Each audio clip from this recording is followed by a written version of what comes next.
to Miami football with Cam Underwood from State of the U. And Cam, we'll bring you right on here and set you up for a game that we were talking about in the offseason a number of times, because we expected, and most of us circled, November 10th as, well, Miami's here, Virginia Tech's here, everybody else is wherever, they're all mixed up. And so this is going to be the game that Virginia Tech, especially since they're at home, will have their shot to knock off Miami and win a division championship. Otherwise, it's Miami's. And that's what we thought from the second week of January until, about 3 or 4 weeks ago. Yeah. Hey guys, welcome. And the 17th is the last week. The 10th was the Georgia Tech game. So but no worries. Everybody thought, wait. I see a Miami Hurricanes helmet finally up there. It's like months in the making, but there she goes. All right. Anyways, schools we're talking to tonight. So nice. I see what you did there. I see it. So getting back to the question in our conversation, the things have not gone according to plan in many locations, but pretty much everybody thought that Miami's schedule was like 3 games. It was LSU, Florida State, and Virginia Tech probably. And that proved not to be the case, because Miami definitely did not meet the level of performance, and has not met the level of performance this year, and many times. The last time that Miami won a game was like 6 or 7 weeks ago. And it was that Florida State game on October the 6th. So it's been a while. But this is still going to be a tough game. You know, everybody does get up very much when Miami is coming to town. This has been proven, obviously, over the course of the last few weeks, that were all primetime games. Virginia, Boston College, Georgia Tech. Somebody else was in there. Duke, at home. Sorry, that was the one I was forgetting. But I mean, all those games were primetime games. Duke was here in South Florida, and the other ones were on the road. But everybody gets up for Miami, because Miami is everybody's Super Bowl. And even though Miami has not won a championship, other than the Coastal Division championship from last year, national championship since a while ago, the brand is still strong enough, and people still remember Miami being Miami and Miami beating up on teams. Virginia obviously got the better of us in the last game of the Orange Bowl, 47-0. But I know that they've been a thorn in our sides, which makes no sense, because even this year's team is average at best. But when you're better than bad, which is what Miami's been, then you're good enough. So Virginia Tech is still going to try to rally the troops and everything. It's a 3:30 game up there, but they're still going to have that strong inner Sandman. They still have, team, school pride and things like that. So, they're going to get up for this game.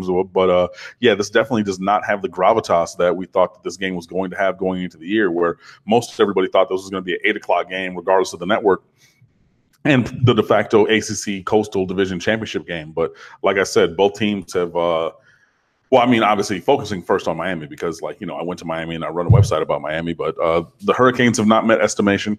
Virginia Tech, even though they looked very good in the opening week, that was pretty much just an average team beating a very bad Florida State team in the first week of the season, and that's borne out across the course this year. They've sustained massive injuries and attrition to their roster, especially on the defensive side of the ball, and that has impacted Virginia Tech's ability to win games and things like that. So, both teams are kind of struggling right now. So it is Virginia Tech and Miami coming up on Saturday, but not the big game that we thought it was going to be. Got Cam Underwood on the line from State of the U. Please join him right there and the rest of the crew at State of the U, the SB Nation platform for Miami athletics. Basketball has started. Football has yet to be completed. And, of course, football is always front and center if you're at a major power like Miami. So even in the offseason, they've got the recruiting fix for you and everything else as we head toward 2019. But still some work to be done here, trying to get to postseason play. Before we talk about what happened last week and talk about the upcoming matchup in particular, there is a long history with these two schools going back to the Big East days, and some heated competition, some very important games, some memorable games.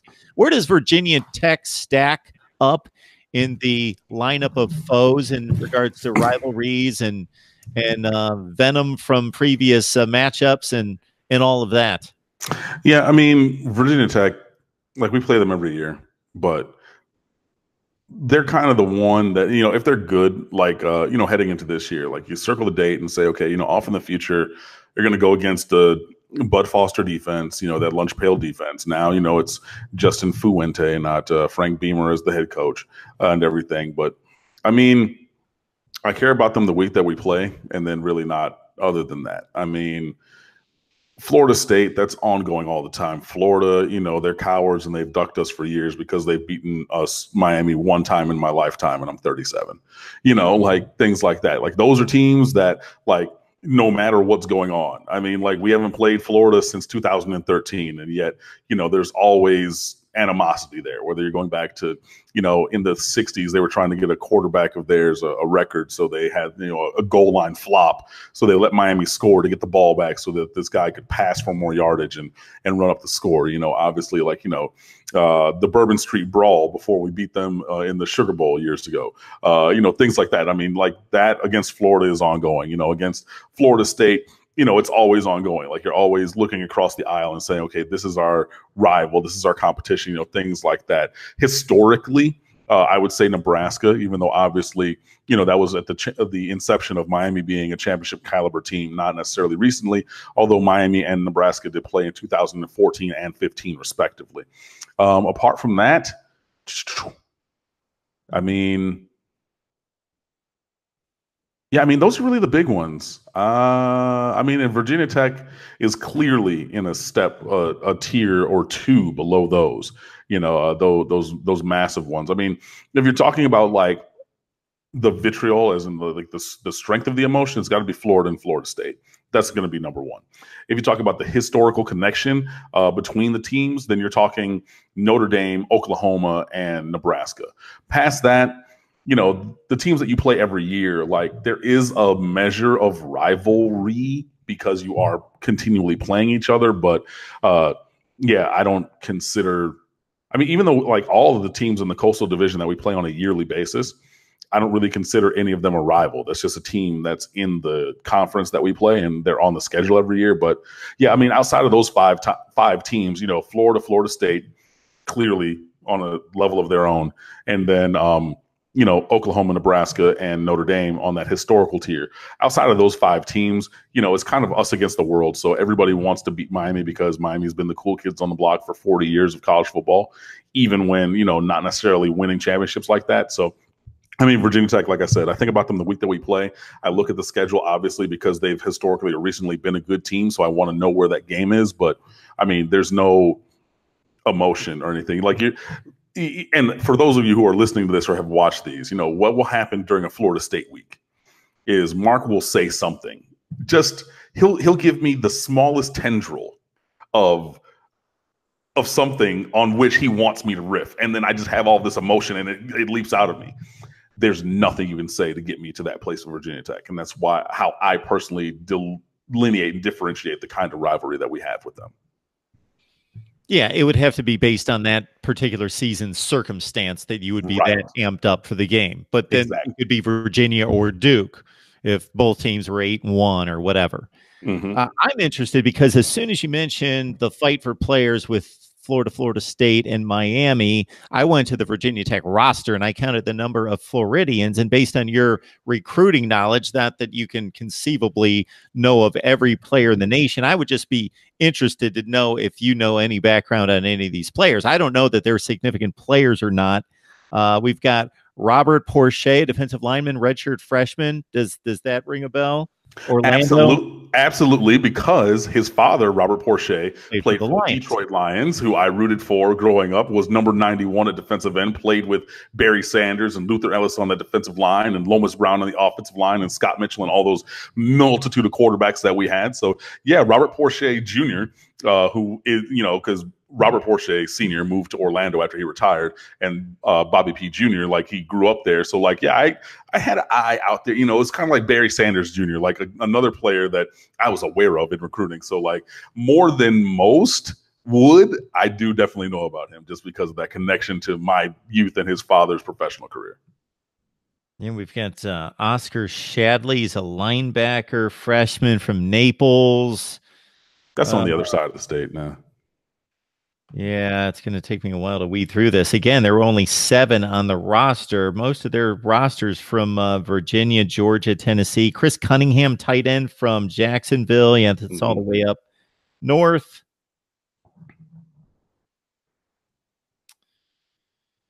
Have there been any players from the past that got away that come to mind? I mean, Isaiah Ford is Okay. from Jacksonville as well, I believe. And he went to Virginia Tech, and he had like a late offer from Miami, and it was kind of a, if you want to come here, we'll take you, but not like we're super duper high caliber after you. So he is a guy. Dwayne Lawson was a quarterback there for a season as a redshirt before he transferred, and he was going to be in the recruiting class of 2016, which was the year directly after Brad Kaya was starting as a true freshman in 2015. No. So Kaya was a freshman 14, 15, 16. Yeah, so it would be the 2015, recruiting class. And Dwayne Lawson, he's a kid from Tampa. He's like 6'6", 210 pounds. He was a state champion triple jumper or something like that. So he had this like elite athleticism kind of thing going on, but he didn't want to sit behind Brad Kaya. So he decommitted, and then he ended up going to Virginia Tech before washing out from there. I mean, there's a kid from Jacksonville or Oakleaf High School. It's the same high school as Shaq Quarterman. He's a running back in this class called Keyshawn King. And he's committed to go to Virginia Tech as well. Has a Miami offer, and well, Miami has no running backs in their class now, so we might actually circle back on that after more than a year of, kind of having him like kind of on, not, I don't even know if he was on the back burner. We might have put him back in the cupboard, in the pantry. But he does have an offer, and he is from a school obviously where one of his teammates, at least for 1 year in high school, Shaq Quarterman, is a star player here at Miami. So he's another guy who is from the state of Florida and going to potentially go to Virginia Tech. And I'm sure that there's probably a couple others, but not really many. I mean, like Miami, it might be a couple linemen or something like that, maybe like those developmental types who are like, okay, 3 or 4 years down the road are going to pay dividends, like a Danny Isadora who came to Miami. He's from Weston Cypress Bay High School, and he was a good guard. He started here for 2.5 years, but he didn't start playing until his 3rd year on campus. So it was a redshirt sophomore year, really. So it might be a couple of those guys who, like, you get them, change their body type. You definitely increase their strength and flexibility and technique, and, really looking at the future for potential. So, I mean, those are just a couple of guys. But yeah, really, Miami is not recruiting against Virginia Tech too much. There was another kid, Sean Savoy, is a wide receiver, number 15, I believe. Miami did offer him. He's from Virginia, and he decided to go to Virginia Tech instead. And, that's a thing that's fine, like it was, kind of just throw your hat in the ring. He's a speedy slot guy. He was a couple classes ago. I forget. We got Mike Harley and Jeff Thomas that same year. So I think the Miami ended up coming out pretty well with that. But, with the regional nature of college football, obviously it's going to take a lot to get a guy from a given area. And, if you have the equal kind of caliber person in your local area, you're going to err towards taking the local version as opposed to the out-of-state version. Which I wrote about in the recruiting rules, which is still up on State of the U and is going to stay there for a long time because I work really hard and it's really good. And I forget which rule that is, recruit locally before nationally, but that's a thing that is borne out in this conversation. So while we could have had a Sean Savoy, who's the national version, we took the Mike Harley, who's the local version, and then Jeff Thomas was everybody's All-American, and he was the MVP of the Under Armour All-American game that year. So like that's not necessarily a apples to apples peer level comparison because everybody and their mom wanted Jeff Thomas, if not for the previous personal and academic issues and things of that nature. So yeah, there's a couple guys that Miami and Virginia Tech have battled over in the past. I'm sure that some guys had Miami or had Virginia Tech offers who came to Miami. But yeah, we don't really generally recruit against them. And speaking of lineage, we mentioned Robert Porcher and his boy playing for Virginia Tech. There's also one with, if anybody remembers, Eugene Chung, who was an All-American offensive lineman with Virginia Tech, went on as a first-round NFL draft pick. His boy's playing for Virginia Tech this year as well. We got Cam Underwood on the line from State of the U talking Miami football as the Canes take on the Hokies in Blacksburg on Saturday. So I'm guessing that Mark Richt made, and people probably pause as soon as that name comes out of my mouth, like, well, what's he going to say now? And where's this going to go? So he probably made, for the first time in like 8 weeks, a decision that people could back, and that's in naming N'Kosi Perry as the starting quarterback for last week's game. I saw much of that game. What would be your evaluation of N'Kosi's performance? Yeah, there were still some things that could improve, but he hit a higher percentage of his throws. He ran at times where he needed to. He definitely, as his teammate D. Wiggins said in their post practice media availability, today, Perry put the team on his shoulders on that 15-play, 95-yard touchdown drive. Like, that's what you want to see. Like, okay, was it the most efficient? Like, sure, you want one play, 95 yards, but we didn't get one play. We got 15, and he made some things happen. And I had to watch it on replay because I was in my cousin's wedding on Saturday evening. So, family comes first. So obviously I had to step away from my fandom and things like that. So I had to watch it on replay. But, he did miss Brevin Jordan on a would have been wide open touchdown. Like, Brevin Jordan is still running if Perry sees him. But, and I saw a buddy of mine who writes for another site, so I'm not going to name him or them, but it was a good piece of analysis where he said, when you do hard play action, like as in you turn your back to the defense and you kind of tuck down and tuck the ball into your belly, you have to take a picture of the defense before you turn. And you're not really going to have time to turn around and read everything. Like, you got to kind of glance at where the picture you had taken before you turned your back. And that's what he did. Now, the defense obviously figured that out and kind of tilted their coverage towards Jeff Thomas, which, absent Amon Richards, who's now disqualified with a career-ending injury, you're going to do that over towards Thomas's side pretty much every time.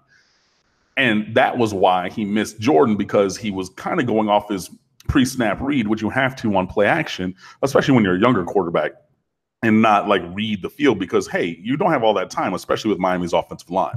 But had he had a softer play fake where he didn't turn his back to the defense and he kind of could have looked out the corner of his eye, like I tried to terribly pantomime right there, he could have seen Brevin Jordan down the middle. And that's one that sticks out, obviously, because it's points. But, N'Kosi Perry did better on his performance. I still think that there's issues that need to be addressed, and I think that really stems from the coaching side of things as well. But he ran well. He threw the ball well. It wasn't perfect. Obviously, Miami didn't win, so I can't say that it was elite. N'Kosi Perry did fumble the ball on 3rd and short. One time they gave Georgia Tech, back the football. So you got to tighten up that ball security. And he was under center for that one. And so maybe the fact that Miami's offense is heavily predominant on shotgun, being under center was maybe – it could have contributed to that fumble, but regardless, it doesn't matter. Like, you can't have those fumbles and things like that. And obviously other turnovers on top of that. DJ Dallas with his 3rd fumble in 2 weeks, his 3rd lost fumble, his 4th overall, because there was another one against Duke where he fumbled it on a punt return and recovered it. Things like that, those penalties, the offsides against Gerald Willis to extend the drive. Well, go take a 4th and 7 down to a 4th and 2. They convert that and then they score. Georgia Tech is, things like that. But overall for N'Kosi, I think that was a building block kind of a game. It's definitely a moral victory kind of a thing. Like, it just is. I think that his performance was more towards what we wanted to see, although there's still very much room for growth, obviously, on the accuracy, on the raw number of yards, the raw number of touchdowns, and the points on the board. So I think it was a wise decision finally to move away from Malik Rozier. I know that we went back to him inexplicably, and he was so happy, and he did his interviews and everything, like, hey, I thought my career was going to be over. I thought I was never going to get on the field. That time has now come, and that's just what it needs to be. So even after a loss, Miami, Mark Richt said that he's going to stick with N'Kosi Perry again this upcoming week at Virginia Tech, and that's just what it needs to be throughout the rest of the season, unless or until you decide to play Jarren Williams. And now we're in this space where if Miami doesn't win anymore, then there's no more games after this week and next week. So you only have 2 more weeks left. You have to win 1 game to get to bowl eligible. So then you'll have this, including this week at Virginia Tech, you have 3 games left because Miami's not making it to the ACC championship game. I hate to break that to you in case you were holding out hope for that. That's not going to happen this year. They're, I believe, mathematically disqualified from that having being the case. If not, then it's like 0.1% chance, but that's not going to happen. So now you have the ability to play Jaron Williams this week, next week, and then in the bowl game, if you so desire, and still have him maintain his red shirt. So he gets valuable game experience while you keep the asset, if you will, of him being able to play for 4 more years. So, I think it was a wise decision to move on from Malik Rozier. I wrote it in February that Miami needed to do this exact thing and move on from him. And it's taken all the way up until Thanksgiving for it to happen. But I think it's a wise choice for Mark Richt. And, hopefully N'Kosi Perry continues to get more comfortable and Mark Richt figures out ways to unleash the player that we saw in high school. And for Florida Mr. Football in 6A, for someone who broke and shattered records held by Dante Culpepper at Ocala Vanguard High School for 20 years, and all kinds of good players who went to college and, played college ball, whether it was FBS, NAI. But there was players who followed Dante Culpepper who went to college and played the quarterback position, and N'Kosi Perry shattered records by all of them. There has to be a way to unlock that player. There has to be a way to bring that player into the now, because he has the talent, he has the athleticism, but obviously the performance needs to get there. Maybe the study habits need to improve to really show that. But between the player and the coaching, that really does need to advance. But in any event, I'm excited to see that N'Kosi Perry is finally getting the keys, at least for the rest of this year, because Miami was going nowhere with Malik Rozier. And, honestly, it's at that point where we have to take the moral victories, we have to take the current growth and look towards the future. And you're not going to do that with somebody whose eligibility runs out in 2 weeks. So, yeah, moving on to N'Kosi Perry is a smart move. Cam, I'm not a math major, but the Canes are 2-4, 2 games left, so they get to 4-4. Pitt's 5-1. They lose the last 2, 5-3, I think. Yeah, there you go. There you go. You took that DJ Dallas storyline, so I'm going to stay with the running backs. Cameron Davis, 7th-rated running back out of Miami Carroll, coming out of high school, according to 247 Sports. Got his first real significant playing time in a long time, 6 carries, 48 yards. Yeah, Cameron Davis from Carroll City is the name of the high school. But yeah, no, he's good. He's another 4-star recruit. Miami has a stable of running backs. You got Homer was a 4-star, Dallas was a 4-star, Davis was a 4-star, Lingard was a 5-star, Robert Burns was a 4-star until, injuries kind of derailed the last 2.5 years of his high school career. But he's physically built, and if he can ever, not be a glass house, going around and just getting dinged up and injured any single time that anything happens, then he has the athleticism to potentially be very good.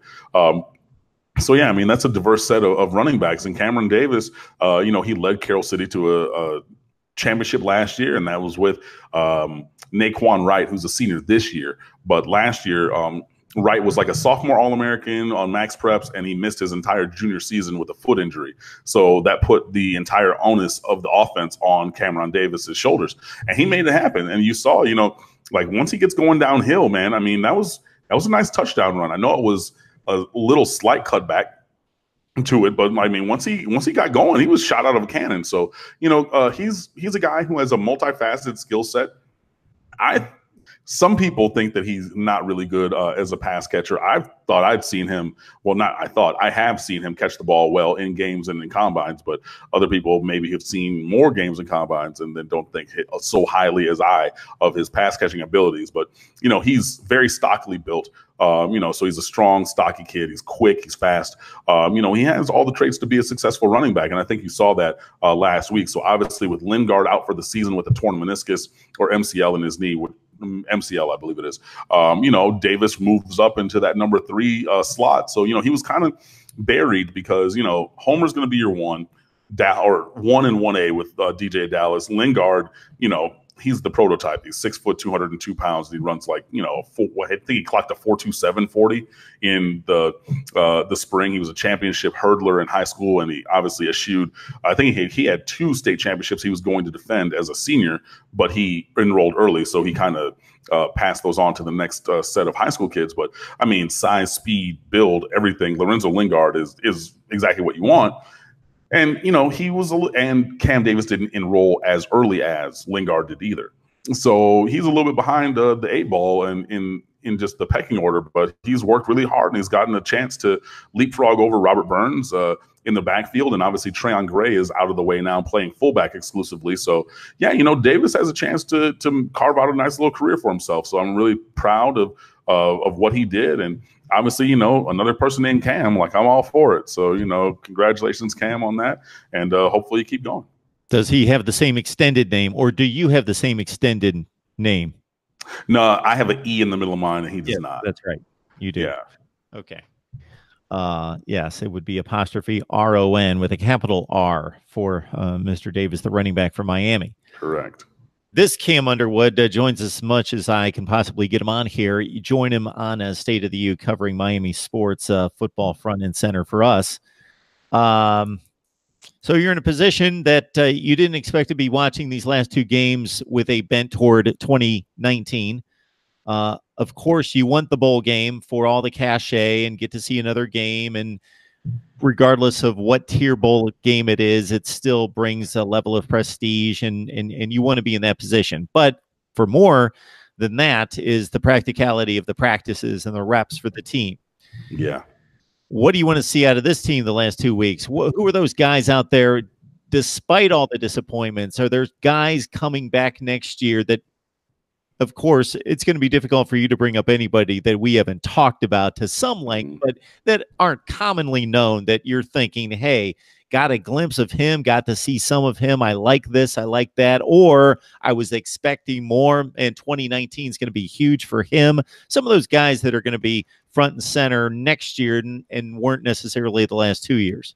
Yeah, no, that's a really good question. To start that off, I have to start at wide receiver. Mark Pope was a 5-star out of Miami Southridge, and he enrolled later than a lot of, the early enrollees and things like that. It was rumored that he was going to early enroll, and then he didn't, and then he came in the summer, and it's been slow going for him to really burst into the spotlight, if you will. So, he's listed at 6 feet tall, but he's more like that 5'10 and a half, 5'11 size. So, he's working, or was working, at slot behind Jeff Thomas early in the season when Jeff Thomas was averaging like 29 yards a catch. So you're not going to really get in front of him. Same thing with Mike Harley, who's just a year older and one of the best technicians as a route runner on the team. So you're not really going to overtake him.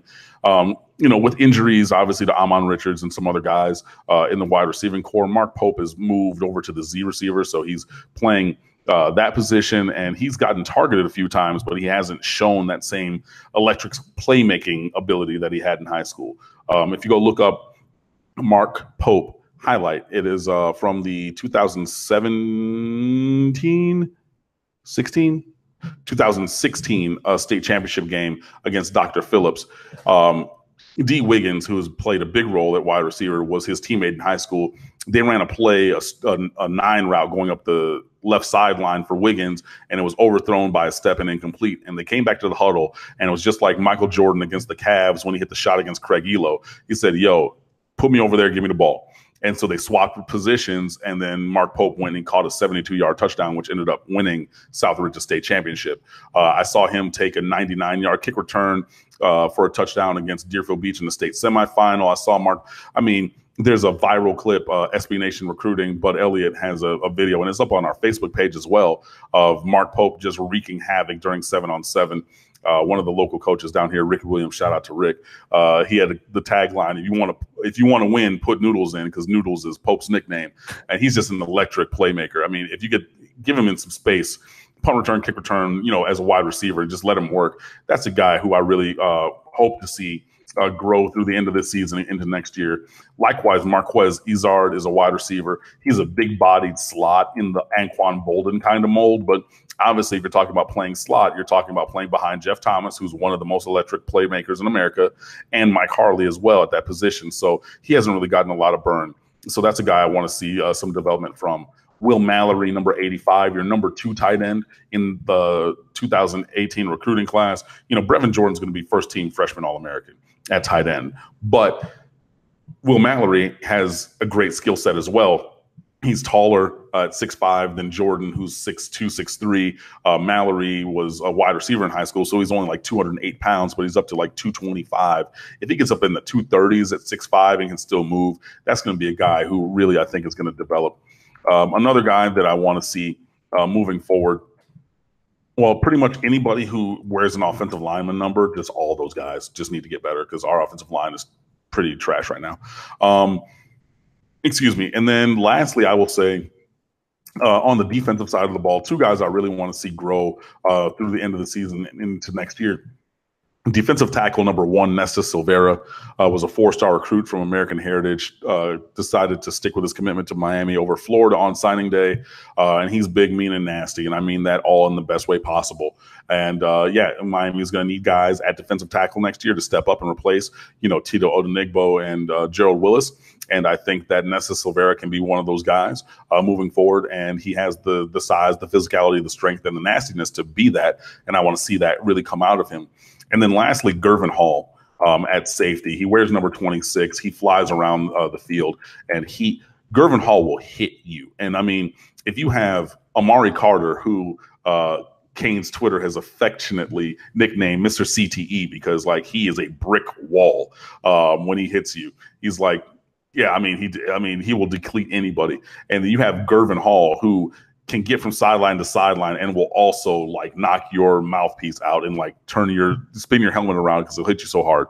That's a guy who I've been excited about for a long time. Got a knee injury that took up a little time from his spring practice, but those are guys. Lastly, Gervin Hall, but those are a lot of guys that I want to see a little bit more from this season towards the end, and also, if Miami wins another game and goes to a bowl game and has those extra practices, using those practices to move forward in that bowl game to, hopefully spin into really, advanced performance in 2019. Gervin Hall, 15th rated safety out of, let's see, number 184, according to 247 Sports in terms of overall player ranking for that particular class. So we'll look out for him. Miami, Virginia Tech, not exactly what we expected it to be, 5-5 versus 4-5 for Virginia Tech. So they could both be out of postseason play. Actually, the loser is going to help the winner propel themselves to most likely postseason play. So maybe one out and one in when it comes to bowl competition for these two former Big East rivals. All right, Cam, we always appreciate it. Hopefully we can catch up sometime next week. All right, man. Well, thank you guys for having me. And, hopefully next time we'll talk about a Miami Hurricanes win for the first time in forever. I'll see you. I wouldn't bet one way or the other on that one. All right, Cam. Understood. Thanks so much. I'm out of here.